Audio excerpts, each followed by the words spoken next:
Taste the Daily. Krishnagiri மாவட்டம் போச்சம்பள்ளி அருகே தனிநபர்கள் சிமெண்ட் சாலையை சேதப்படுத்தி கல் நட்டு அடைத்துள்ளதால் பொதுமக்கள் அவதிக்குள்ளாகியுள்ளனர். கோடி பள்ளத்தைச் சேர்ந்த தேவராஜ் என்பவர் தனது நிலத்தை 25க்கும் மேற்பட்டோருக்கு பிரித்து விற்ற நிலையில் வீட்டுமனை வாங்கியவர்கள் வீடு கட்டி வசித்து வருகின்றனர். அந்த பகுதியில் போட்ட சிமெண்ட் சாலையை தேவராஜின் மனைவியும் மகனும் சேதப்படுத்தி தடுப்பு வைத்துள்ளதால் ஆம்புலன்ஸ் கூட வர முடியாத நிலை ஏற்பட்டுள்ளது. சட்டத்திற்கு புறம்பாக செயல்படும் நபர்கள் மீது காவல்துறை நடவடிக்கை எடுக்க வேண்டும் என மக்கள் கோரிக்கை விடுத்தனர்.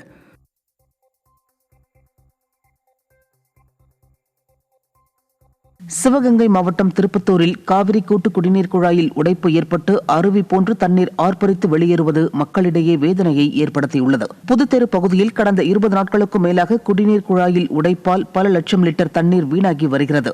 முறையான பராமரிப்பு இல்லாததால் குடிநீர் குழாய்களில் அடிக்கடி உடைப்பு ஏற்படுவதாகவும் திறனற்ற திமுக அரசின் அதிகாரிகள் இதனை கண்டுகொள்ளாமல் அலட்சியப்படுத்துவதாகவும் குற்றம் சாட்டப்படுகிறது. ராணிப்பேட்டை மாவட்ட கலவை பேரூராட்சியில் அதிமுக ஆட்சியில் 20 லட்சம் ரூபாய் செலவில் கட்டப்பட்ட பேருந்து நிலையத்தின் பெயர் பலகையை மாற்ற திமுக முயல்வதாக குற்றச்சாட்டு எழுந்துள்ளது.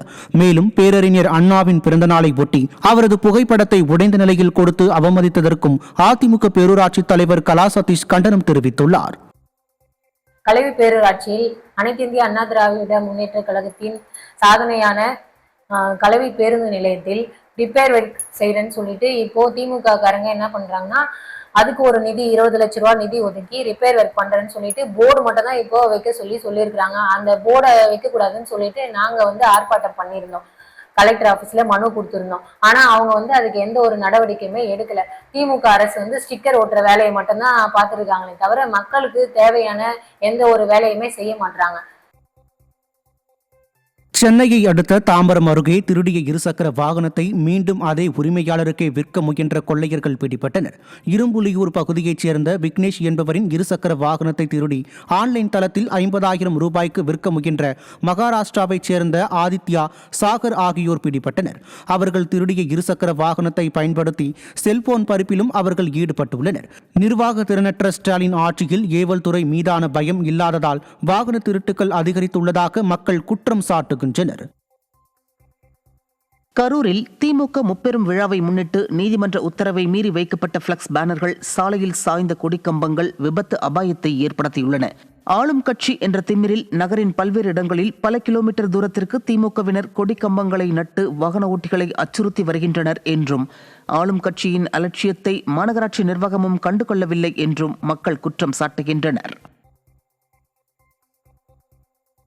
விருதுநகர் மாவட்டம் திருச்சூழியில் குடிநீர், தெருவிளக்கு, உழவர் சந்தை உள்ளிட்ட அடிப்படை வசதிகள் இல்லாததை கண்டித்து இறைச்சின்னம்பட்டி மக்கள் ஊராட்சி அலுவலகம் முன்பு ஆர்ப்பாட்டத்தில் ஈடுபட்டனர். அடிப்படை வசதிகள் கூட இல்லாமல் கடும் சிரமத்திற்கு ஆளாவதாக திமுக கூட்டணியில் உள்ள இந்திய கம்யூனிஸ்ட் கட்சியினரே ஆர்ப்பாட்டத்தில் ஈடுபட்டனர். தொடர்ந்து கோரிக்கைகள் அடங்கிய மனுவுடன் வட்டார வளர்ச்சி அலுவலகத்தை முற்றுகையிட்டதால் பரபரப்பு ஏற்பட்டது.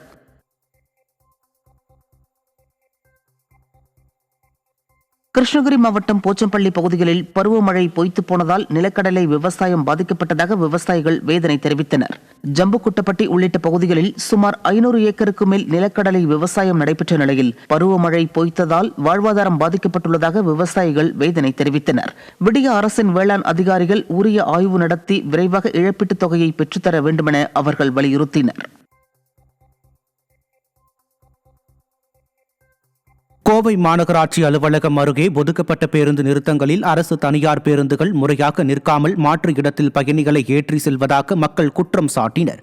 உரிய பேருந்து நிறுத்தத்தில் பேருந்துகள் நிற்காததால் பயணிகள் அவசரமாக சாலையை கடக்க நேரிடுவதாகவும் அதன் மூலம் விபத்துகளில் அடிக்கடி சிக்கும் நிலை உள்ளதாகவும் மக்கள் அச்சம் தெரிவித்தனர். உரிய பேருந்து நிறுத்தத்தில் அரசு மற்றும் தனியார் பேருந்துகளை நிறுத்தி இயக்குவதற்கு விடியா திமுக அரசின் காவல்துறை மற்றும் போக்குவரத்து துறை அதிகாரிகள் நடவடிக்கை எடுக்க வேண்டும் என மக்கள் வலியுறுத்தியுள்ளனர்.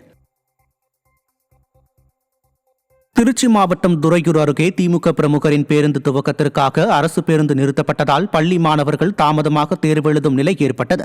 துறையூரில் இருந்து பச்சைமலைக்கு காலையில் இயக்கப்படும் அரசு பேருந்து விடியா திமுக பிரமுகரின் பேருந்து தொடக்க விழா நிகழ்ச்சிக்காக நிறுத்தப்பட்டது. இதனால் மாணவர்கள் 3 மணி நேரம் காத்திருக்க நேரிட்டதால் பச்சைமலை அரசு பள்ளியில் 12 மணிக்கு மேல் காலாண்டு தேர்வு தொடங்கியதாக கூறப்படுகிறது.